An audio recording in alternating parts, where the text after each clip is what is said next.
People of the internet, welcome to Atheist Edge. I am your host, Kaz, and joining me today, I have my esteemed guests, Aron Ra and Godless Granny. Thank you guys so much for joining me today. Really appreciate it for tonight. My pleasure. How you guys doing? It's all right. Happy to be here again. Thanks for having me. Yeah, my first time here under new management. Both of you, actually, I think. I haven't had either of you on the show yet. So it's going to be a big conversation. But before we get started, for anybody who hasn't, I don't know how it's possible, but if you happen to be watching Atheist Edge and don't know who Aron Ra or Godless Granny is, if that's possible, could you guys want to say anything about your channels real quick? I'm just this guy. Just this guy. Godless Granny's just this gal? Yep. Okay, well, I'm check out them in the description below. They're both linked down there. Aron has been on the channel many times, so is Godless Granny. So if you don't know who they are, I don't know what to tell you. Okay, so we are going to talk about this SCOTUS prayer decision today, and we have a lot to cover. I thought we might begin with a Lectio Divina, as it were, or lection. We've got this verse here from Matthew 6, 5 through 6. I guess I'll read the first part. And when thou prayest, thou shalt not be as the hypocrites are. Oh, that's 5. They love to pray. You said 5 through 6. I'm sorry, I misunderstood you. Yeah, you're right. Matthew, I tried to cite that when I did a protest of the First Baptist Church in Dallas, and this woman came out in the middle of the street and knelt down in the middle of the street in front of traffic to try to pray against the people who were protesting against the lies that her congregation was selling. And I recited this verse to her, but she didn't know it because she's Christian and therefore hadn't read the fucking thing. Exactly. Well, funny. Let's put it out there on the record just in case you don't know it. Don't pray out in public like the hypocrites. As they love to pray, standing in the synagogues and in the corners of the streets, and they may be seen of men. Verily I say unto you, they have their reward. But thou, when thou prayest, enter into thy closet, and when thou hast shut thy door, pray to thy Father which is in secret, and thy Father which seeth in secret shall reward thee openly. And that is how I've always prayed. I mean, the few times that I did. And I remember when I was 12, I gave a prayer exactly that way, where I focused like on a corner where two walls met the ceiling of my own room in private, challenging God that he had better explain himself, because what I just read in the Bible cast him in a very bad light, and that he had better either explain that the Bible got him all wrong, or he had to justify all of this ignorant, idiotic evil that he was being accused of in the Bible. And I can honestly say that prayer had been answered, because for the rest of my life, I've gotten nothing but overwhelming volumes of evidence to the effect that the Bible is just a load of horse shit made up by people who didn't know what they were talking about, and that if there was a God, the Bible got him all wrong.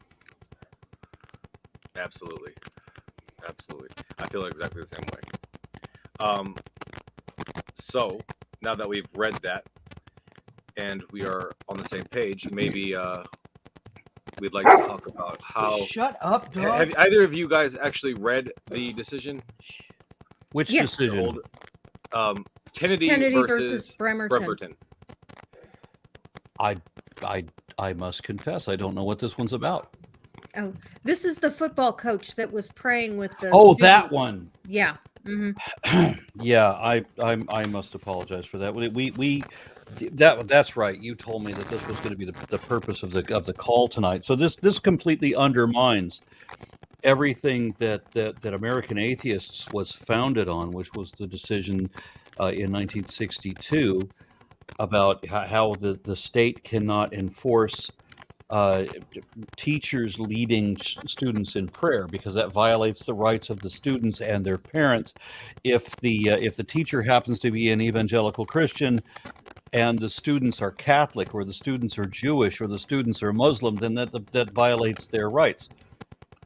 And it would be the teacher being a representative of the state is then seen, if they're endorsing a religious belief, even if it's the teacher's own personal religious beliefs, it's somehow still seen as an advocation of that religious belief by the state, which was strictly prohibited.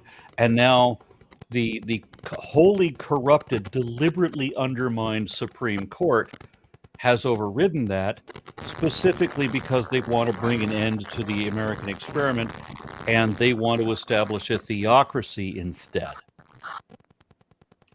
Kaz, can you hear all of that crackling? Oh, I can. I was Coming wondering from if me? I was the only one. Yeah, No, there's a lot of is it coming from comments me? in the chat about it as well. Yeah, I've seen them. I just tried turning down my volume. Maybe that helps. Yeah, that's not it. It's apparently something endemic to the whole production. Is that better? No. Nope. I tried No. muting myself and it didn't have any effect. Yeah, it's Kaz, because that fixed it. Yep. Yep. Oh, that sucks. Well, what are you gonna do when the show's host has a horrible mic? Well, you leave the two guests to talk for a minute while you reboot. Yeah. Okay. Well, you guys go ahead and do that. I'll be back. Okay. So I have a let me couple of hear things your take on this. Okay, first of all, the reason that Kaz asked me is I do have a law degree.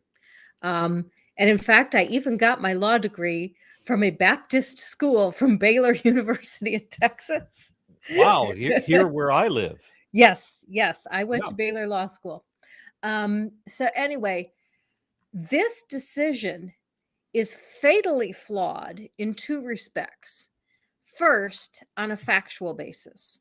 When you read the decision, the facts as laid out by the majority and the facts as laid out by the dissenting position are completely different. For some reason, these 9 justices listened to the same court case and heard 2 completely different cases, because the basis for the majority of decision was this was not corporate prayer, that this was an individual teacher who on his own time was privately praying by himself. And one of the things that Kaz is on going his to own time Right. during the game. No, it's while after the he's game is over. coach. The game And he- just ended, and the claim by the majority position is that Kaz, you're still. It's awful. I'm Yeah. sorry. the position of the majority was that this teacher would go out onto the football field by himself after the game and pray, and that he had every right to say his own personal prayer to his own personal deity after the game was over.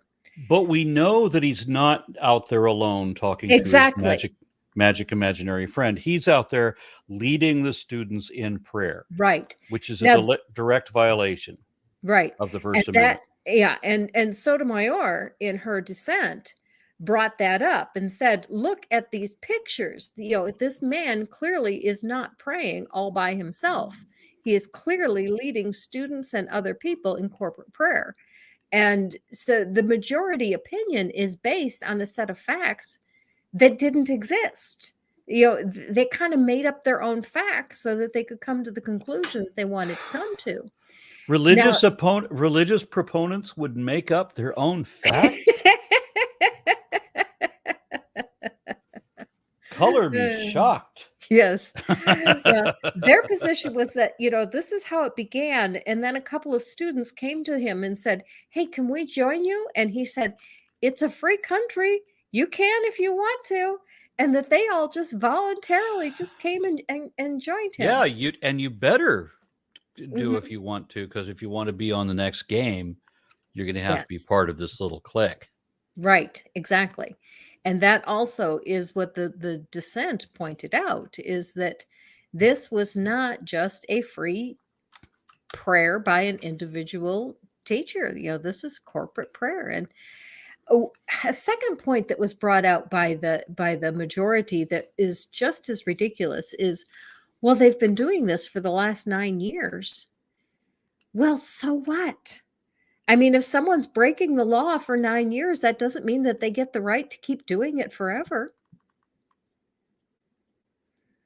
That was the same defense that our beloved Governor Greg Abbott, who won't be governor very much longer, gave for why we still have a monument to the Ten Commandments, because he wanted to do some kind of a grandfather clause that this monument had been there for however many decades before somebody complained about it, and therefore it's now impervious to complaint. Mm-hmm. Mm-hmm. Yeah. So if you live in backwoods Hillbillyville, where it takes a little while for somebody to realize, hey, you know what, we just figured out because we're slow that this is a problem. Well, now you can't do it because you weren't fast enough, and now it's going to continue to be a worse problem. There is one point of law where that is true, where that is the case, and that is when it comes to property law. If I hate doing that to Cass. Yeah. As soon as he unmutes his microphone, there's that awful noise again. Mm-hmm. I wonder if maybe he's better off with a different mic. Maybe he's got another mic he can use. Yeah, let's instruct him that way. Because I mean, even the webcam mic would have been better than that. Mm-hmm. Mm-hmm. Anyway, the one area of law that is different is property law. If you possess another person's property, it's called adverse possession, and you possess it for 10 years, you take it over and you use it for 10 years without their permission, it becomes yours by adverse possession. But that is the only area of the law where that is true. You know, this guy parked his Jeep in my driveway for 7 months, and I never heard from the guy again. He just parked his Jeep in my driveway in 7 months. I have no idea how to contact him. What you want to do is, if you ever see him again, tell him that he has permission to park there. Because as long as he has permission to park there, his possession is not adverse. And so he can never acquire it by adverse possession.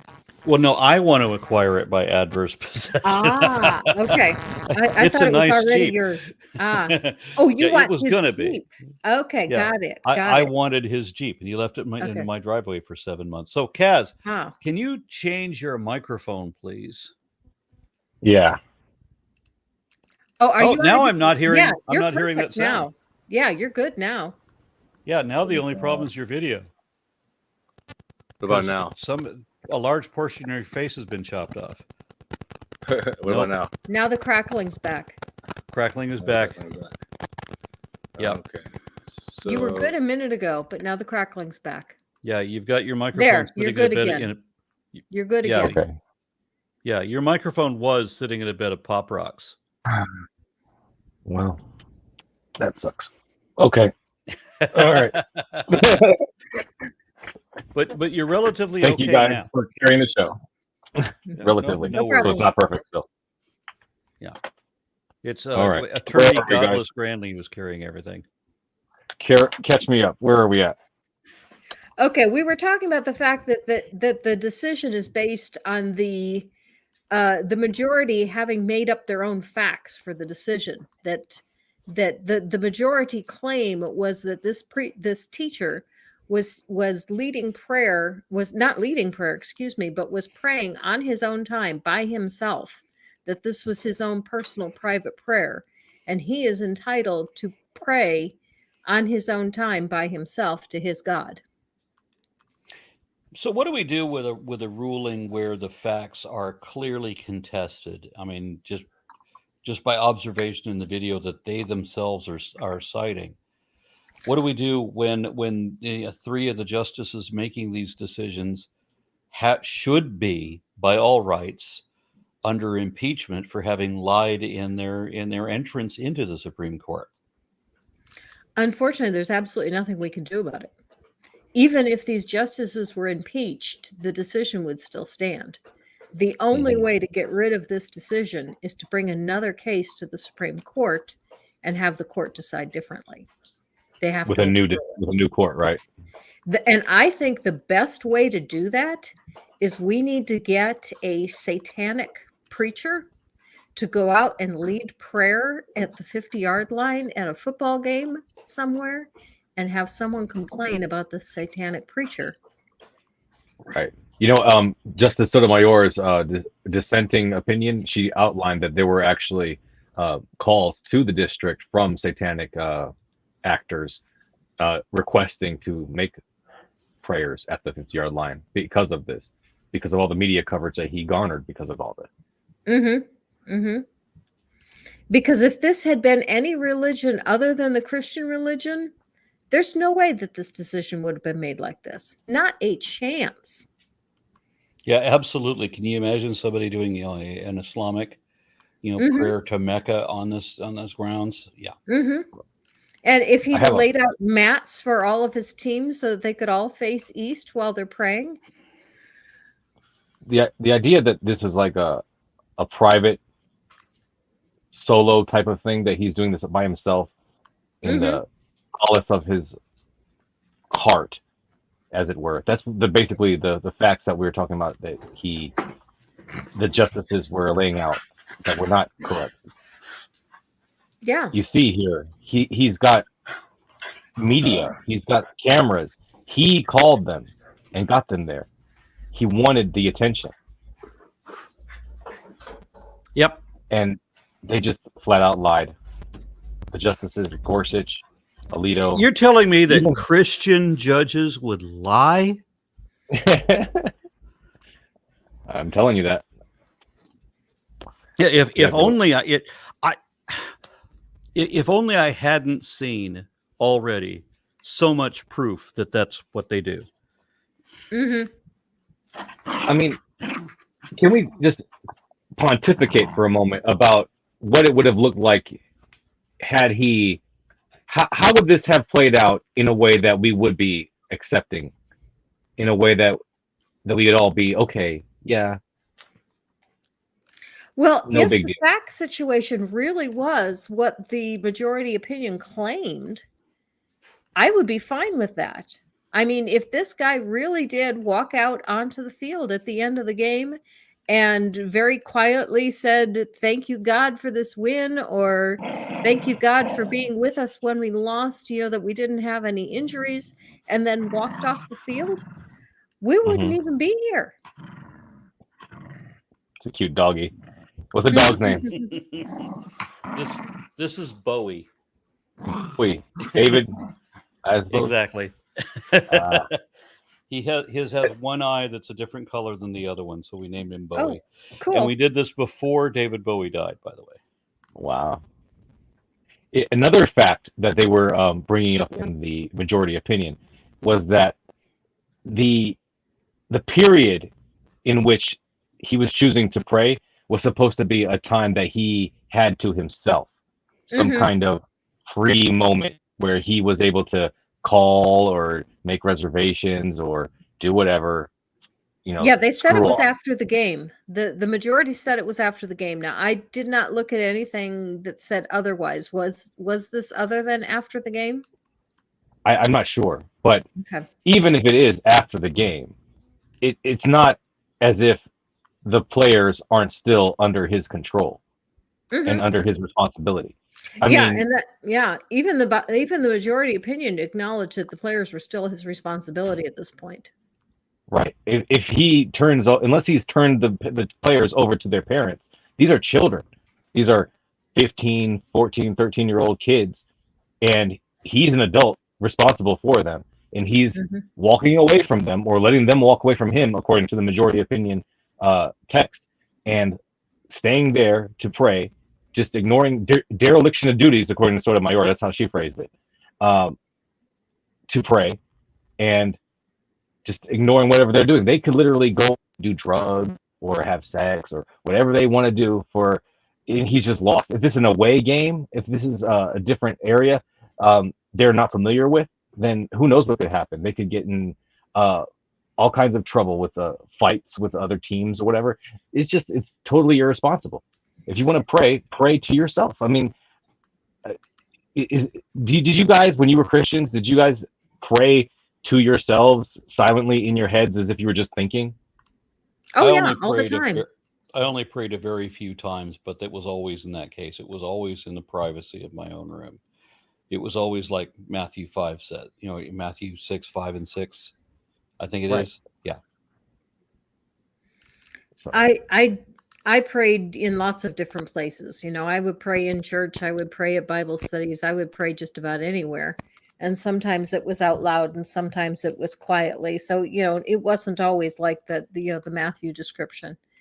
But, clearly Christians don't hold to that because pastors pray out loud in their churches all the time.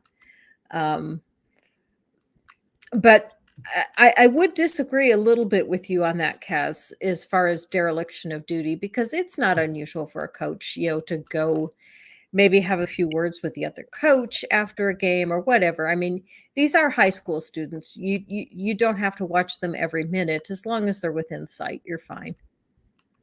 well, right, within sight, right? If you're closing your eyes and bowing your heads, then they're not in sight, I would say.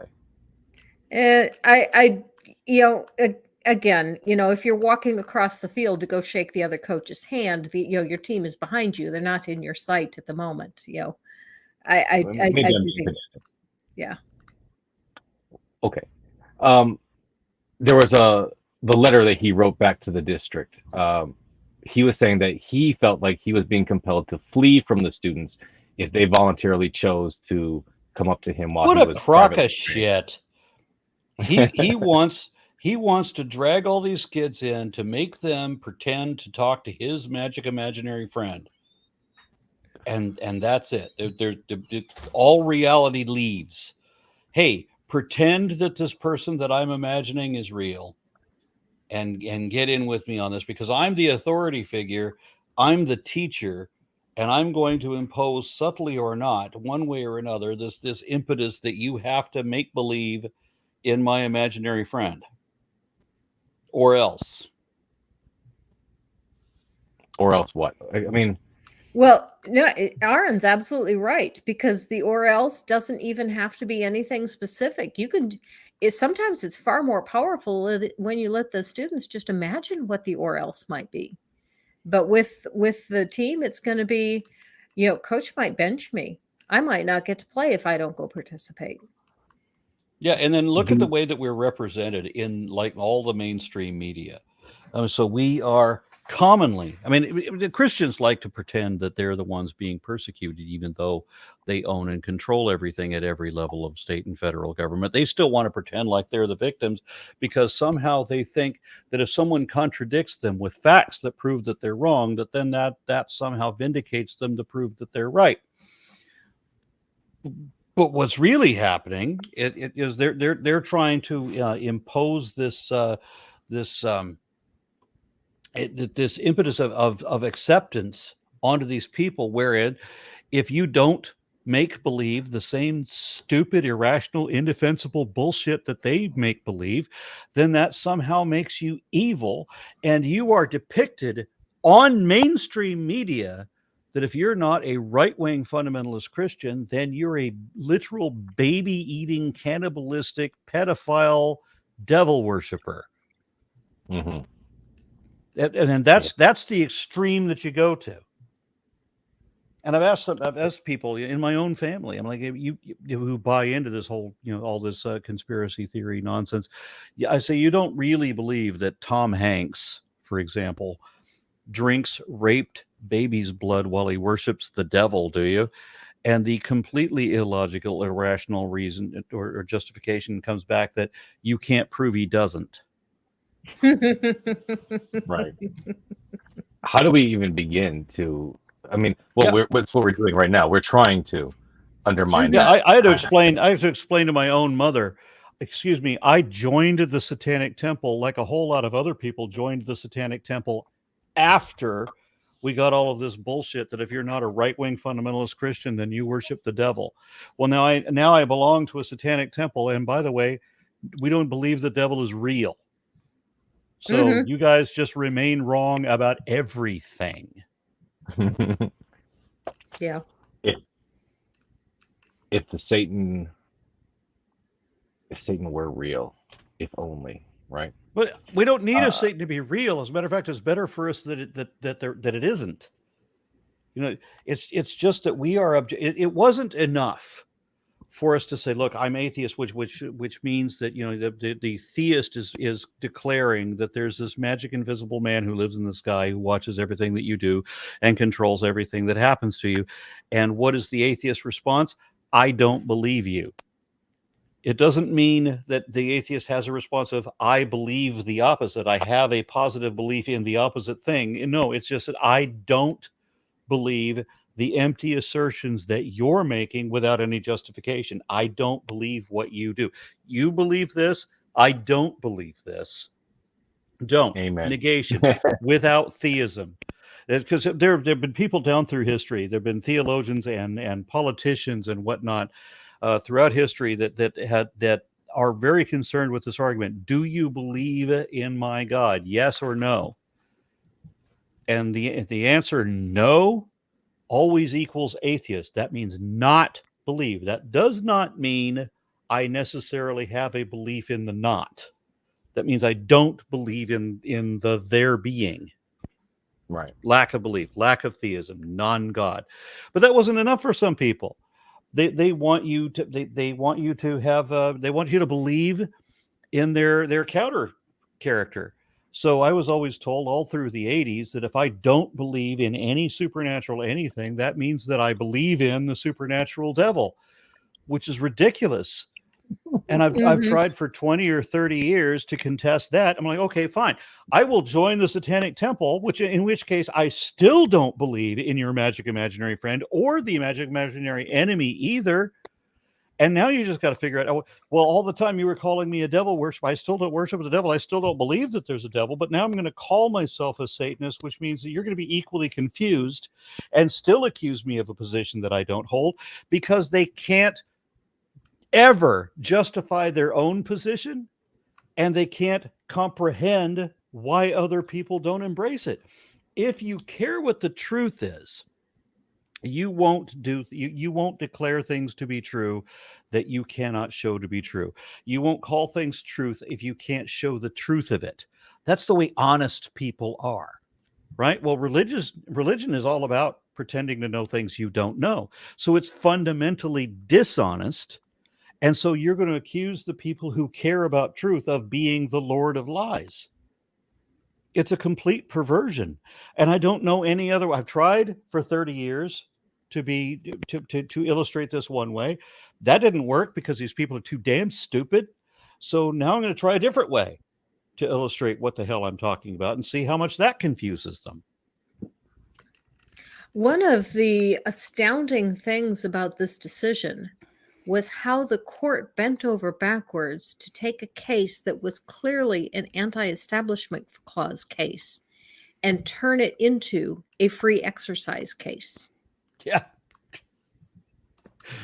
Yeah, you are welcome to pray, to talk to yourself and your imaginary characters however you want to, like it says in Matthew, in the privacy of your own room, so that you don't be like a hypocrite. But that's not what they want to do. They want to be out in the open, and they want to command everything, and they want to bring in all the children and mislead them deliberately.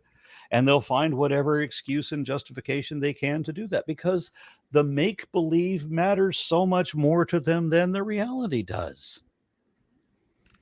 Absolutely. And the way this court case has been misinterpreted by believers afterward has been astounding as well, because a lot of them are claiming that now it's okay for teachers to lead corporate prayers in school. And that's not what the court said at all. Do you want to talk a little bit more about the difference between the Establishment Clause and the Free Exercise Clause? Sure. The Establishment Clause says the government will not establish a religion. So the government cannot do anything that would favor one religion over another religion. The Free Exercise Clause says that everyone has the right to their own religious beliefs, and they have the freedom to exercise those religious beliefs. Now, there are limitations on that.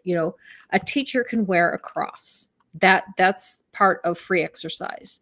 But a teacher cannot tell students, I believe that this religion is the best religion, or they really can't even tell you what church they go to or what synagogue they go to, because that violates the anti-establishment clause. That's an Except here in endorsement. Texas. Except here in Texas, where they've tried for many years to get bills out that'll force the teachers to talk about their religious positions, like the Merry Christmas bill, for example, which will promote that teachers should share their Christian beliefs, but if they're not Christian, they're kind of they're kind of impelled to do the same thing, because all of our Christian teachers admitted that they were Christians. Why won't you admit what you are? And because if you're not in the dominant religion in that group, or if you're not in any religion at all, then you're going to be ostracized in one way or another.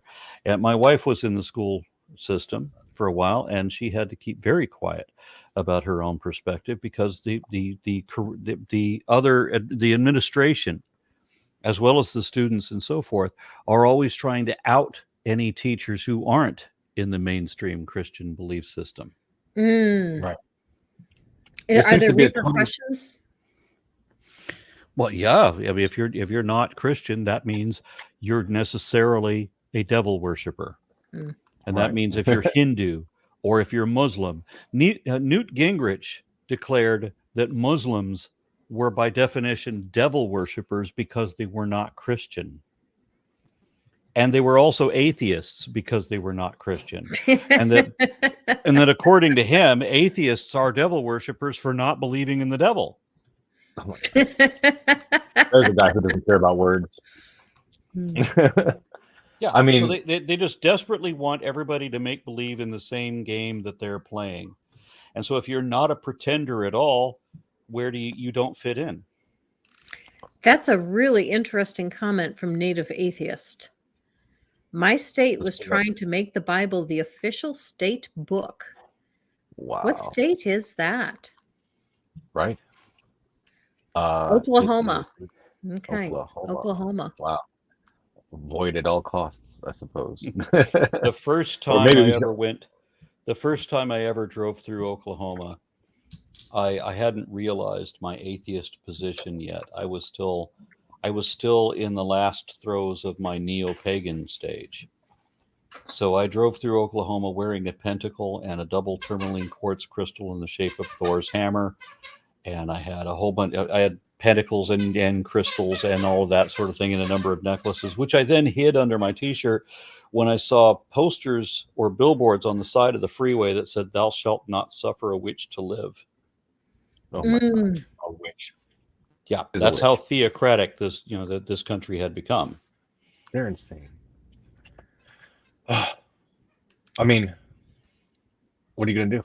You got to teach them, show them, argue with them. What are you going to do? Right. I always thought that people, and this is my own naivete, I always thought that people would have to bow to the truth. If you could show them that something is true or not true, that they would be morally obliged to admit that fact. But here now, I can't get people to admit that water is wet if it doesn't agree with their religious and more specifically political bent. They will tell whatever lie necessary rather than admit the obvious truth, just to maintain division. Right. Yeah, I saw that with some guests that I had on my show. I began the show by, trying to lay some common ground, and we agreed that truth was important and that believing true things is important. And then when I asked them about some of the things that they believed and then showed them that some of the things they believed weren't true, suddenly truth didn't matter anymore. How do you identify what truth is? That's a very good question. Very good question. And I think some of the time you just have to get to something that the person already knows is true. And I say that because that's exactly what you did with me. My faith broke when I heard you say that historically the ark could not happen, because when you said that, I knew that was true, because I went back into my own mind of what I know of ancient human history. And I was like, God damn it, he's right.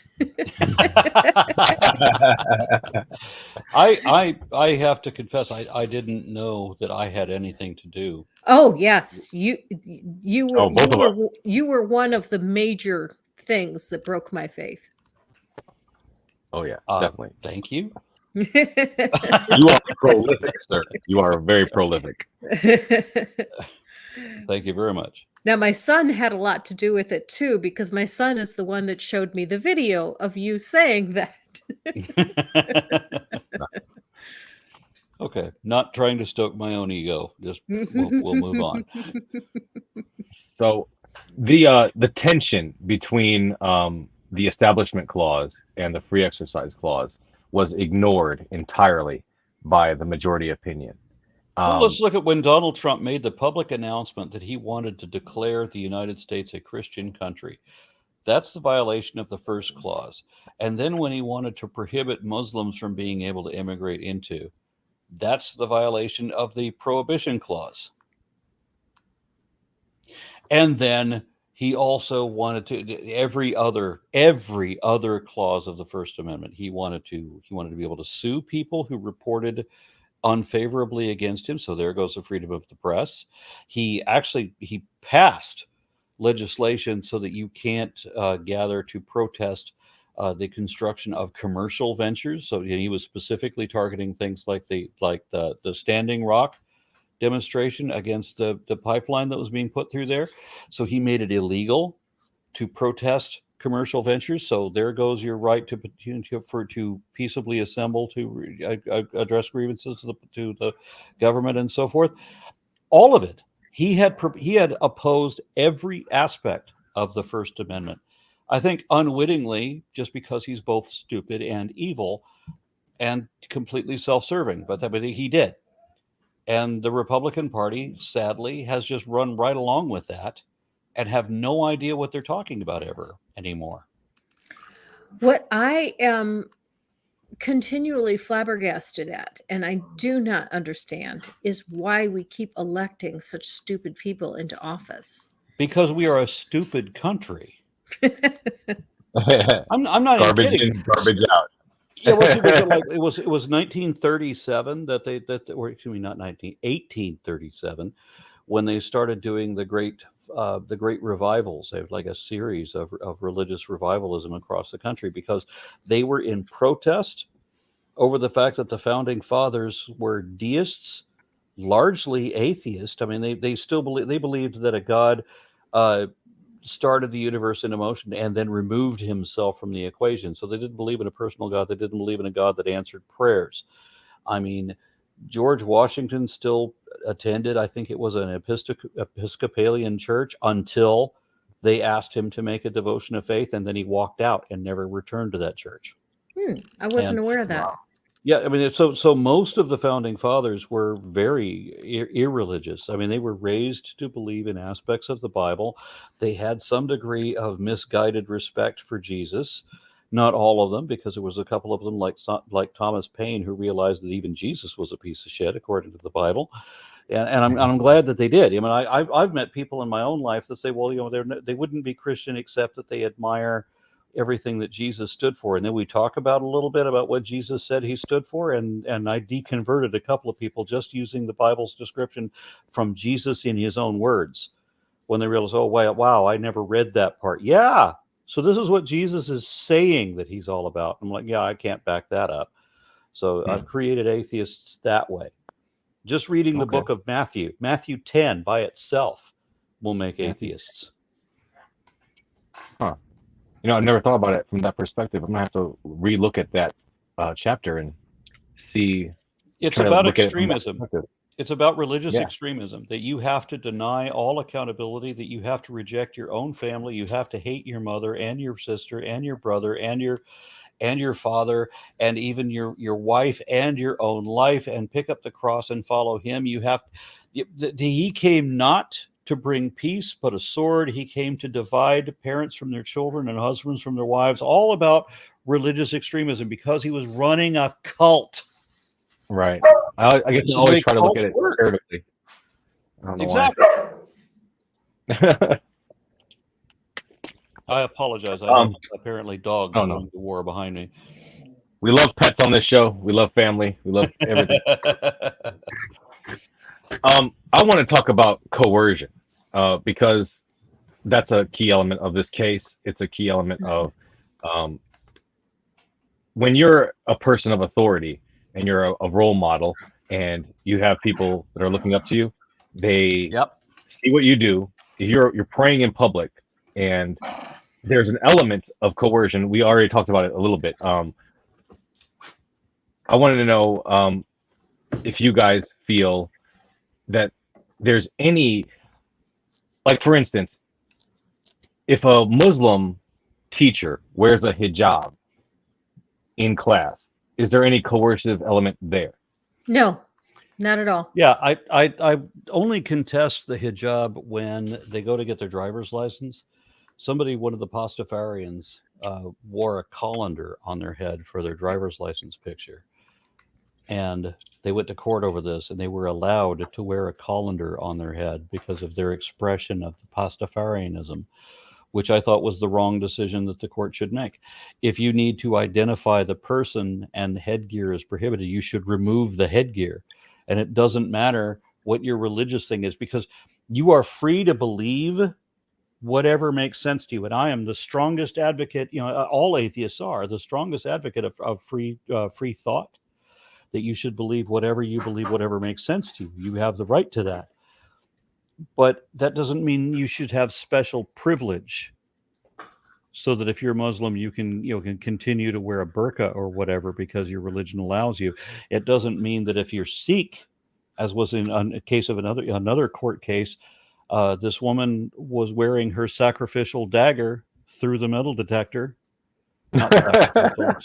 Excuse me, not a sacrificial dagger. It's sacramental.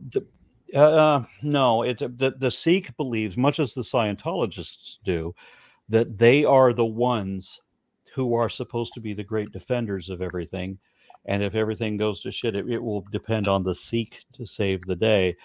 It's just that they're not the good guy with the gun with the AR-15. They're the one that have the big dagger. So that's back from before there were guns. There were Sikhs who held this belief that they were the special ones. They were the ones that had this special right to be the defenders of everything else. So when everyone else is prohibited from carrying a weapon into a government building, the Sikh has been given the court privilege that they can be the ones to carry their dagger into court just in case there's a violent outburst, and they can respond violently. No, and it shouldn't be. You're right. And there is precedent in court decision just the opposite, because you can make rules as long as they are religion neutral. So as long as the rule says no one can carry a dagger, then it's okay to say that you can't carry out this religious practice because this rule doesn't this isn't targeting your religion.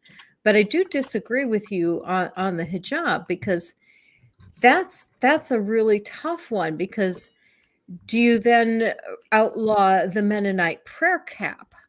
Do you outlaw just the little tiny doily head covering that some women wear when they pray? And if you allow someone to wear a cross or any other sign of the religion, why not one on top of their head?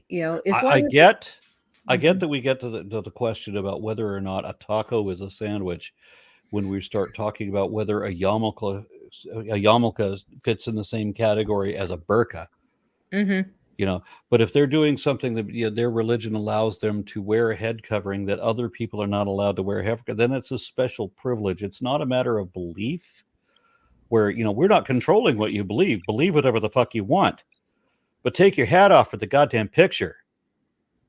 For a picture, yeah, for the driver's license picture. But I'm thinking, if the teacher is going to be in there teaching every day, and their religion tells them you are supposed to wear this all the time, then I don't think you can say, well, you can't wear that, because that would be a rule specifically against that religious group.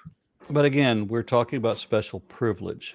not freedom of belief, freedom of thought. I realize So that. yeah, Free exercise. We're talking about free exercise. so we will have certain people who, by their religion, because they declare themselves to belong to a particular religion, and I know somebody, I'm very close to somebody who's done this, declared themselves to be Hindu just so they have the legal right to take ayahuasca ceremonially. Mm-hmm. So if you declare yourself to be Hindu, now you get a right that nobody else has. And if you're a member of another religion, you get to smoke ganja. If you're a member of another religion, well, you get to take peyote. But these are all special privileges that nobody else gets. And why? Why do you get a special privilege? Because you pretend to believe something you know is not even true. Yeah, I see your point there. Okay, as so far you, as, you just hijab, you just shared something. I got a comment on Yeshua HaMashiach. We know our Lord lives. No, you fucking don't. You pretend that. You assume that. You don't know shit. What does he mean by no? Yeah, we know our Lord. It's like I've seen so many evangelical ministers. I know that I know that I know that I know that I know that I know there's a God. No, you don't. You don't know anything. You're just asserting your conviction. That doesn't mean knowledge. That's not the same thing. I mean, I've been convinced of things that turned out not to be true. I thought that I knew them. It's time for you to study epistemology and figure out whether you really know that or whether you're just pretending to. Because remember, faith means pretending to know what you don't know. Exactly. But maybe he really believes that he knows. Yeah, but that doesn't mean he actually knows anything. From my own perspective, I think that knowledge is demonstrable, with measurable accuracy, that you can test it. But if you can't show it, then you don't know it. And you said earlier, like, how do you know what is true? I think that you know what is true by being able to compare it to the facts. Like, tell a story, you say, okay, well, what facts of reality can I use to corroborate this story? And depending on how many of those can actually be corroborated, that apportions my belief of that story. Yeah, that's always been my biggest problem with religion, is pretending to know things they don't know. That's just so irritating. When my mother, for example, would tell me that she knows that her God is true and that I'm wrong. Well, I can demonstrate that I'm right and you're wrong. So that takes precedence over your pretending. He says, how do you know what I know? You assert you know what I know. Or no, I don't know what you know. You don't. But knowledge is demonstrable. It's testable with measurable accuracy. And see, there have been many times that I or you have thought we knew something, and then it turned out not to be the case. I remember that the Bible says X, right? And then we can open it and we can look at the verse. And most often I'm right, but there have been a couple of times where I would remember some movie quote or whatever, and it would remember it incorrectly. And when I look at it again, I'm like, wow, it doesn't say what I thought it did. So I was wrong. I thought I knew that. Yes. But when we go to demonstrate it, turns out I was wrong. I know that I hung my keys up on the wall like I'm supposed to. Yeah. But here they are in my swim trunks in the pocket. Obviously, I put them there, which means that I don't really know that I hung them up like I thought I did. So maybe I should stop saying I know things when I don't know them. Now, we've all had experiences like that. So people who say these things have never had experiences like that, don't remember that they have, or are just totally underplaying the significance of that, because that is a very significant thing to feel like you truly know something and realize that you were wrong. The argument here, though, for most of these people, when they say that they know that they know that they know there's a God and all of that, is just that they don't understand fuck all. And so they imagine that it must be magic. I'm sorry, that's just not good enough. Nice. Way to go, Clockwork. Direct, right on time. Jon Snow. Jon Snow. I'm not getting the reference. You know nothing, Jon Snow.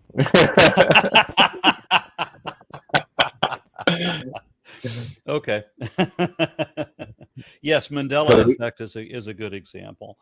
So there've been a But- handful of times. There's been a handful of times that I was wrong, that I don't remember things the way the way that they really are. And then you just have to be careful. You have to remember that, hey, I got something wrong once before. I might be wrong now. I better not say that I know something unless I can show that I know it. And you damn sure don't want to say that something is the truth unless you can show the truth of it. I find it amusing that he even makes this argument, because usually it's the other way around. Usually it's the believer coming at me telling me Romans 1:20, you know in your heart that God is real. And I Except say, that that's not even what it's talking about. They don't even know their own reference. Mhm. I'm sorry, I shouldn't have jumped on it. Go ahead. Oh, I was just going to say that my complaint to them is, you don't know what I know and what I don't know. And so why are you claiming that you do? Just because your Bible says this doesn't mean it's true. And they're misunderstanding their own reference anyway, because it's talking about a specific subset of people that are not applicable to the division of atheism versus theism.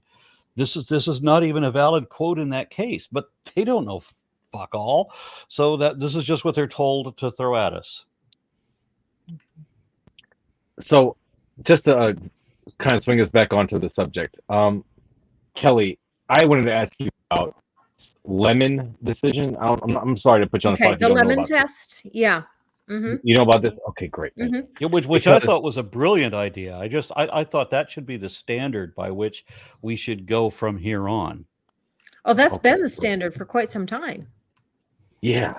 So the majority opinion basically poo-pooed all over it, saying that it was abandoned, saying that it was ill thought out, saying that just totally poo-pooing it. And Sotomayor comes back with no, it wasn't. Even in the opinion, they did say that it was not supposed to be used for everything, but it's pretty comprehensive for what it's worth. And I don't know. I'm not a lawyer, so I was wondering what your opinions were, Kelly. Well, like I said, I thought the case was fatally flawed from the get-go, because the majority opinion is based on a fact situation that is entirely inaccurate.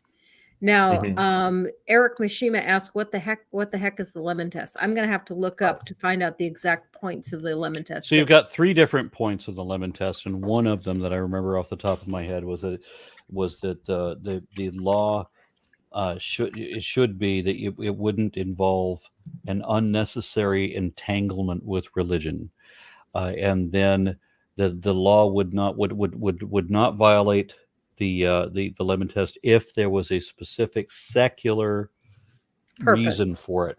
Yeah, and a good way to explain that is whenever somebody gives religion as the reason for any decision or action, then they haven't given a reason yet.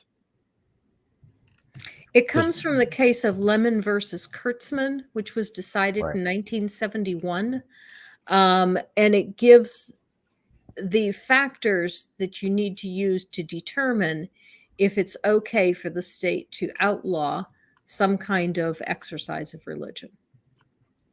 Just Googling it real quick. I'm sorry if I'm rephrasing what you just read, Aaron, or stated, but here's the 3 of them. It says 1 must have to pass this test, thereby allowing the display or motto to remain. The government conduct 1 must have a secular purpose. 2 must have a principal or primary effect that does not advance or inhibit religion. 3 cannot foster an excessive government entanglement with religion. Exactly.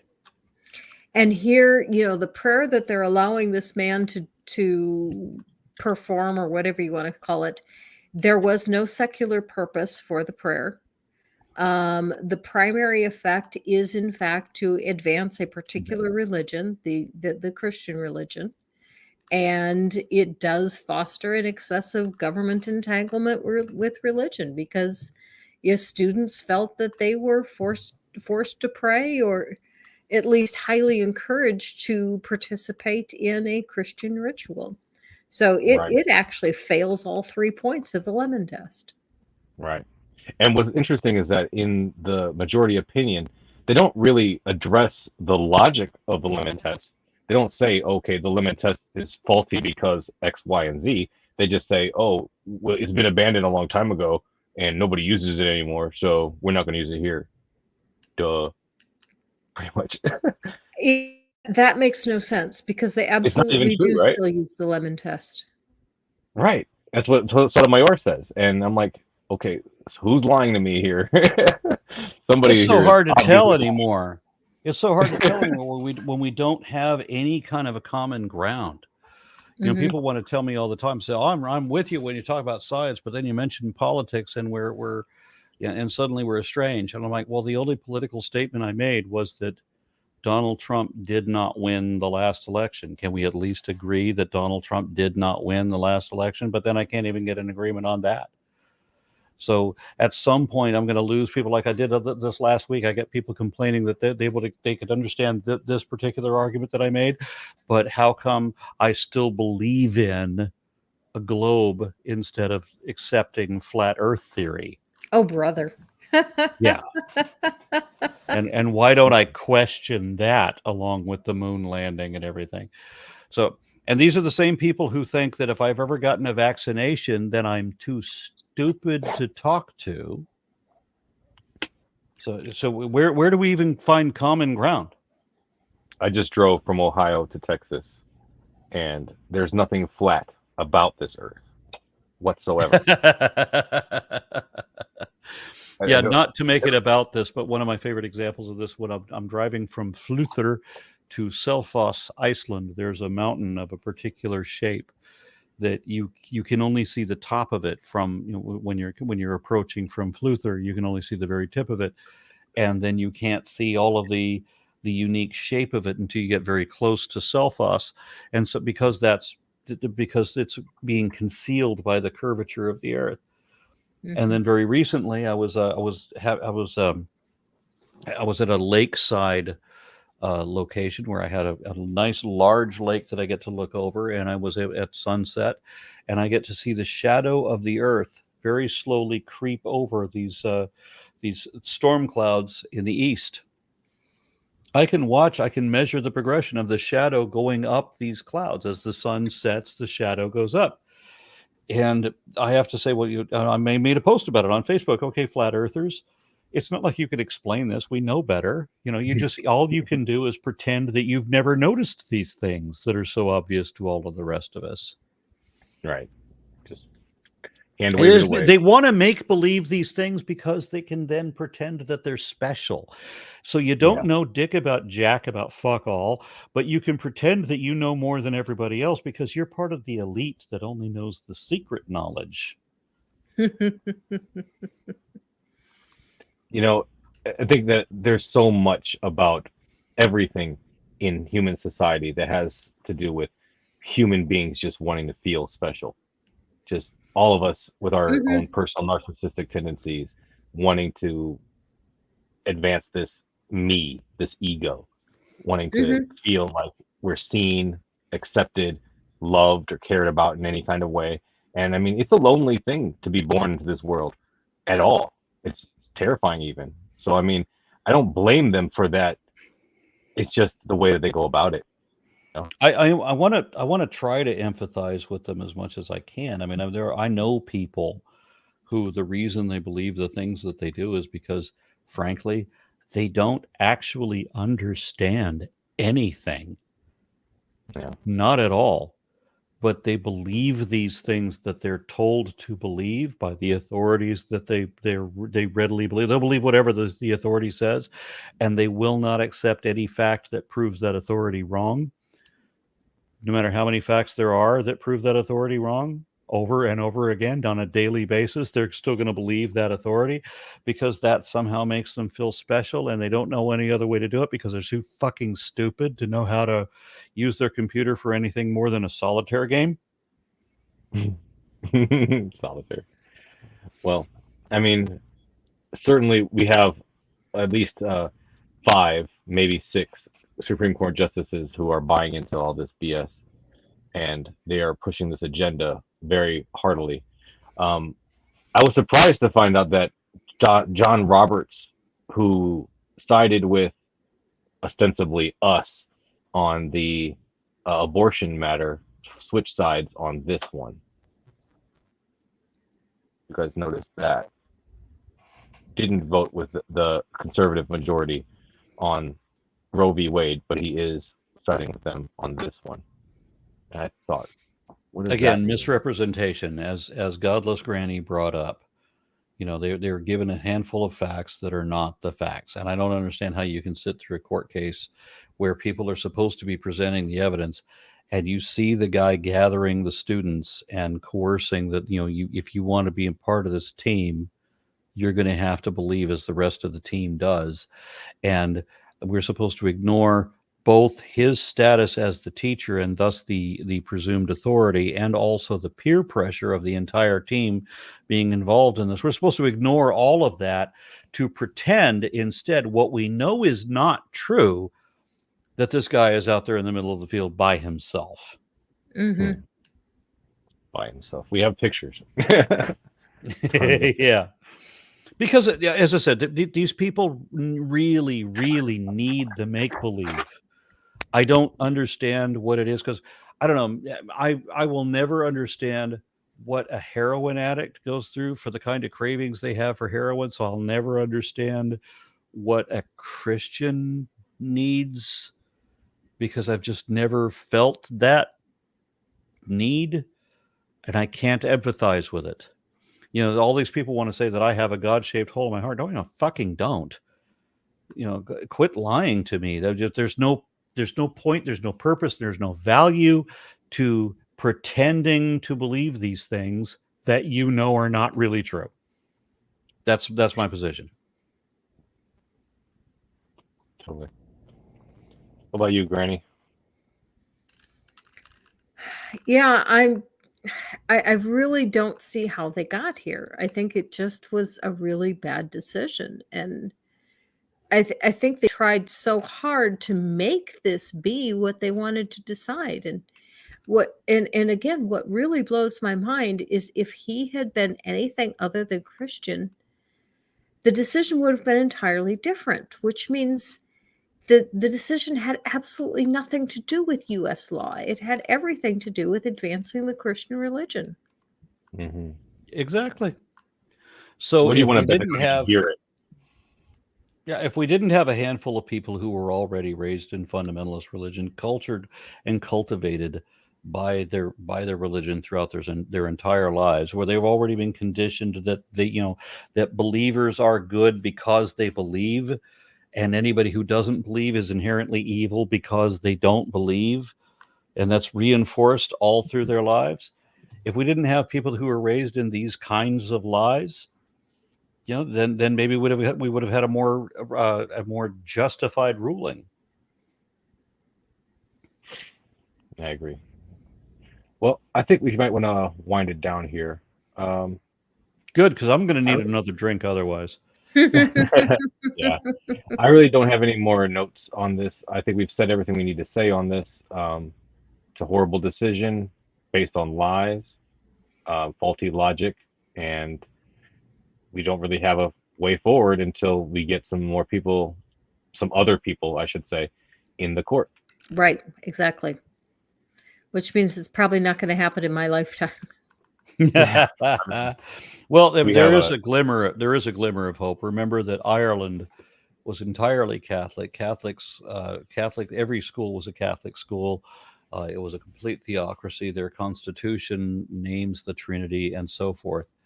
And yet, 10 years ago, there was a poll that showed that like 1 out of 20 people in Dublin, for example, still believed in God. Wow, that's One in incredible. 1 in 20. We got a lot of work ahead of us, Aron. We got a lot more people to convince here. Yeah, the more religion has power over things, the more people are going to run the fuck away from religion. Mm-hmm. Well, there's a lot of atheist shows that do Bible readings and studies, and sometimes I think maybe that's old and played out, but I mean, maybe not. Maybe we need to do more of them. Every Saturday. I do a blasphemers Bible study. Okay. Yeah, I guess not. Maybe we all need to do it. Just read the Bible, because I think that's the most effective way. Well, Yeah, I really definitely. enjoyed this conversation, and I really thank you guys so much for coming on here, for having a conversation with me, and for going over this monstrosity of a decision. So thank you guys again so much. Thank you for having me. Thank you And guys Art, in the it's chat. always great to be with you. Oh yeah. I hope you guys come back again. Something not so devastating to our. So everybody in the chat, thank you so much for joining us. I really appreciate it. Anybody who's moderating, you guys are invaluable. Like it if you loved it, share it if you want to spread it, and subscribe, as we have many more discussions coming your way. And with that, we are going to get out of here.